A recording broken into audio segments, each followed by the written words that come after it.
Dit is vir my so lekker om vanoggend met Susina Jooste te gesels. Nou sy is die hoofbeoordelaar van die Suid-Afrikaanse Preserveerskampioenskappe. Susina, baie welkom hier by Grootplaas. Baie dankie. Dit is vir my baie lekker om hier te wees. Dit is so en vir lekker julle meer te vertel. Ja, en dis lekker om met jou te gesels. Dankie vir jou tyd vanoggend. Susina, vertel my eerstens, hoe het jy enigstens betrokke geraak by die wêreld van kulinaire kuns, maar ook hoe het gebeur dat jy hierdie kompetisie se hoofbeoordelaar is? Ja, so kulinaire kuns is altyd 'n woord wat my laat skrik. Ja. Mens weet nie regtig watter ander woord in Afrikaans lekker vertaal daarmee nie. Ek dink my kosagtergrond het begin natuurlik as kind op plaas in Namibië. Baie groot gesin, tweede jongste van 'n baie groot gesin. En ek het toe daarna Stellenbosch toe gekom na skool, nadat ek aan Hoërskool Etosha gematrikuleer het en huishoudkunde graad mee begin. Ja. En daarna natuurlik loop jou pad wye draaie as jy so baie myle op het soos wat ek al op het. Eventueel het ek in Stellenbosch die hotelskool begin en ek was die eienaar daarvan en as eienaar van die hotelskool het ons ook baie saamgewerk met Agri Expo. En veral met die kaasfees of die Suid-Afrikaanse kaasfees wat mos nou al 'n tradisie van ek dink 190 jaar het, Ja. waar die kaaskompetisie of die suiwelkompetisie ook aan die gang is. So tydens die kaasfees het die skool gehelp met die druk van boekies en resepte en die bestuur van demonstrasielokale. Ja, ek dink dis hoe ek betrokke geraak het by die Agri Expo groep. Nou, die Suid-Afrikaanse Preserveerskampioenskappe. Verduidelik eers vir my net, wat is hierdie kompetisie? So die Suid-Afrikaanse Preserveerkampioenskap, dis moeilik om dit in Afrikaans te sê, dit kom altyd so maklik in Engels. Ja. Gaan daaroor, het is geskoei op die basis waarop die kaaskampioenskappe of die suiwelkampioenskappe ook geskoei is. En dit gaan daaroor om die gepreserveerde produkte, wat die winkelrakke vol staan, om vir hulle ook 'n platform te gee, om kwaliteitserkenning te gee. En dan natuurlik ook om jong entrepreneurs, agriprosesseerders en ook die groot handelsname die geleentheid te gee om erkenning te kry vir kwaliteitprodukte in die industrie. So dit gaan oor bevordering van die industrie, dit gaan ook om entrepreneurskap aan te moedig en dit bou voort op 'n baie ryk Suid-Afrikaanse tradisie van preservering. En hierdie is ook die heel eerste Suid-Afrikaanse Preserveerskampioenskappe. Hoekom nou? Ja, dis 'n interessante vraag. Ek dink die mark is reg daarvoor. Ja.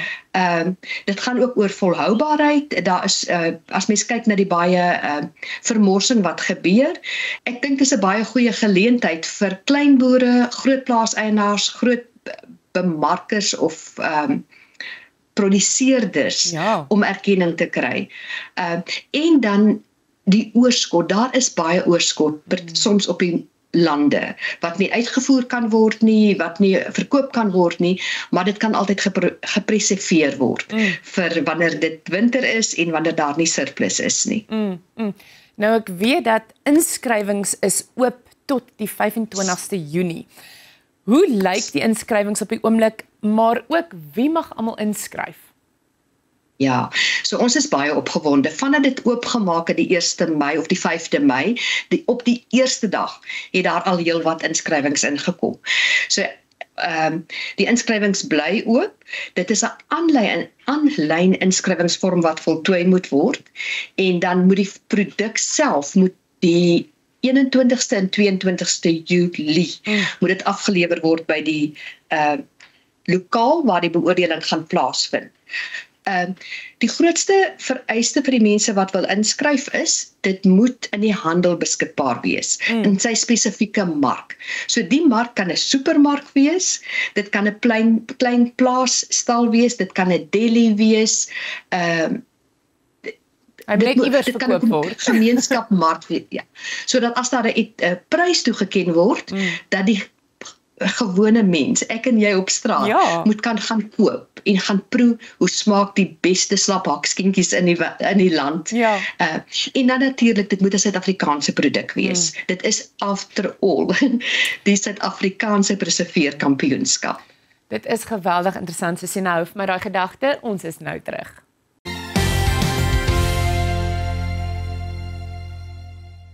John Deere, nothing runs like a deer.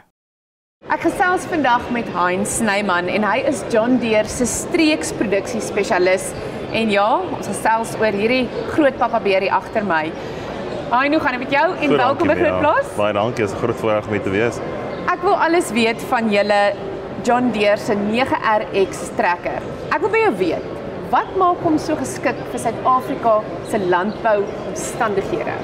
Ja, ons het so baie om te deel oor die trekker, maar ons het so min tyd. So wat ek wel kan sê is, ons het die trekker ontwerp nie om enigiets te vervang nie, maar net om by te voeg op die huidige portfolio wat ons het. So ons gewone 9000 reeks trekkers nog steeds beskikbaar in die 9R, 9RT en die 9RX. Die nuwe 9RX trekkers soos jy agter sien is net 'n byvoeging tot ons portfolio. So ons het tot en met onlangs net 640 perdekrag gehad, maar ons het nou opgestoot na 710, 770 en 830 perdekrag. Wat ook kan gaan tot op 913 maksimum sou die boere dit nodig hê. En wat dit so geskik maak vir ons landboutoestande is dat ons kliënte wil al hoe groter en wyer gaan met hulle implemente en vir dit het ons perdekrag nodig. Dis hoekom ons die besluit gemaak het om groter trekkers te bou, maar groter implemente te trek en meer koste-effektief te trek om dit vir die kliënte makliker te maak. Slimmer te boer. Ek wil by jou weet, hoe vergelyk hierdie 9RX reeks in werkverrigting, maar ook spesifiek as dit kom by doeltreffendheid met ander trekkers, aangesien dit werklik die kragtigste trekker in Suid-Afrika is ek reg? Dis 100% soos jy daar sê. 830 perdekrag is die grootste trekker in die industrie. Nie net in Suid-Afrika op die kontinent nie, maar soos praat van die landbouindustrie, daar is 'n landbouverskaffer wat tot en met hede 'n 830 of 'n 800 plus perdekrag trekker kon vervaardig het. So John Deere het die besluit gemaak en hoe hy vergelyk met ons naaste konkurrente of met trekkers in soortgelyke klas. Ons gaan hom nou toets sodra ons klaar is met Nampo, dan gaan ons sien waar hy in die mark inpas, maar wat ek wel kan sê is met voorlopige toets wat ons wel gedoen het in die FSA, het ons gesien dat ons grootste trekker wat die 640 is en hierdie trekker met dieselfde implemente met vergelyking tot sy grootte, kon ons tot en met 40 hektaar per dag meer in 'n 8 ure siklus kon gedoen het. So wat weer eens gaan oor produktiwiteit en ons het gesê hierdie trekker is gebou met die gedagte om produktiwiteit op te stoot en vir die kliënt makliker te maak om meer werk in 'n korter tydperk te doen. Ek moet jou vra, watter ekonomiese waarde bring hierdie papabeer tot jou boerdery? Om mee te begin, ons het die hele week gesprekke gehad met kliënte waar kliënte gesê het ek wil 'n klompie hoeveelheid trekkers vervang en ek wil een trekker kry om daai 4 trekkers se werkverrigting te doen. So as jy dink aan werkverrigting, 4 trekkers se brandstofverbruik, 4 trekkers se onderhoud word als vervang met een trekker, een operateur wat basies een dag kan werk en daai 4 trekkers se werk kan doen. Ja. En ek wil by jou weet ook, as ons kyk na hoe bevoordeel die gevorderde tegnologie in hierdie 9RX trekker. Hoe bevorderd is dit?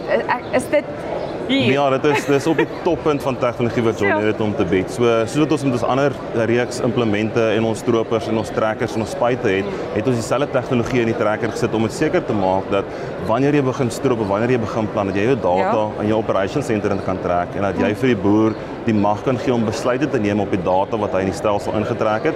Hy kan vooraf besluite maak en met dieselfde trekker kan hy dan doeltreffend boer en die regte besluite maak saam met sy vennote om seker te maak hy die regte inset op die regte plekke en daarvolgens maak hy besluite soos ons sê met jou stroper, indien jy wel gestroop het, kan jy sien wat jou opbrengste was en kliënte kan dan doeltreffend besluite maak om te sê gaan ek meer neersit, gaan ek minder neersit en waar kan ek my opbrengste verhoog. Nou die 9RX, soos gesê het al die tegnologie wat beskikbaar is in die John Deere reeks. Ons het dit ingesit om vir ons boere makliker te maak om te boer en om beter en doeltreffend te boer.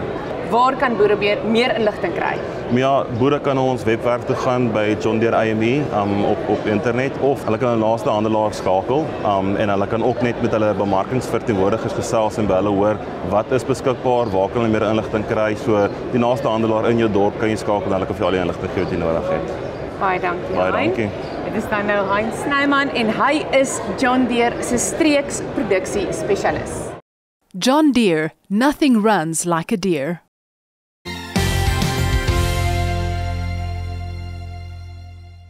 Ek gesels verder met Susina Joosten, sy is die hoofbeoordelaar van die eerste Suid-Afrikaanse preserveerskampioenskappe.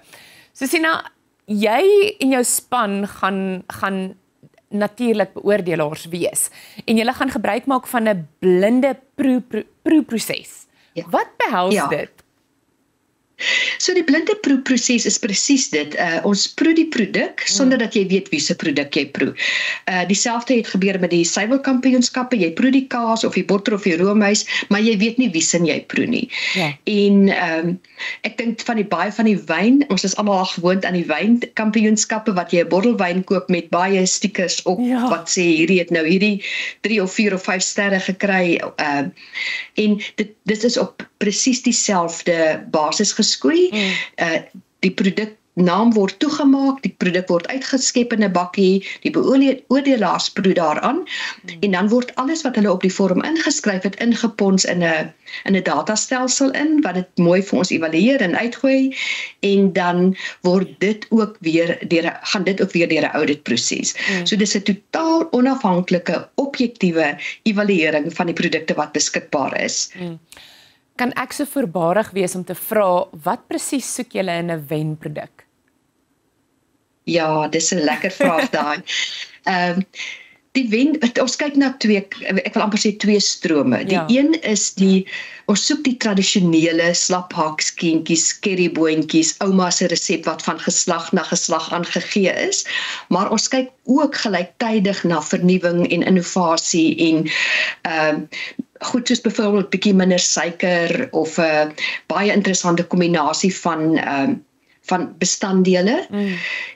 Alle veiligheidsstandaarde moet gehandhaaf word, die produkte moet lugtig geseël word en die hoogste higiëniese gehalte is. Ek dink dis belangrik. Mens kyk natuurlik ook hoe na aan die oorspronklike produk is die eindproduk. So as jy aan sê net maar ingelegde perskes dink, dan wil jy nou nie pink perskes sê nie. Dit moet nou oranje en sonryp en songeel wees. Smaak, tekstuur en na aan die oorspronklike produk. Sê my net gou vinnig voor ons mekaar groet, waar kan mense meer inligting kry oor hierdie spoggerige kompetisie?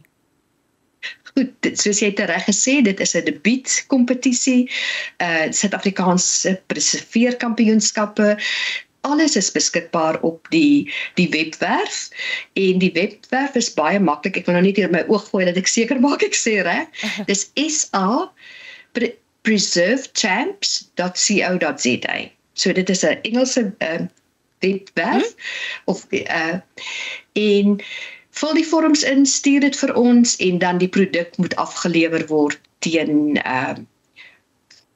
21 en 22 Julie en volg die kategorieë, volg die klasse, moet hom nie in die verkeerde klas inskryf nie, maar natuurlik sal ons ook daar wees as ons die produkte ontvang om seker te maak dit is in die regte kategorie ingeskryf. Dit baie fantasties. Ek dink ons tyd het ongelukkig uitgehardloop, maar ek sien uit na wie almal gaan inskryf. Sterkte met die kompetisie en ons gesels weer.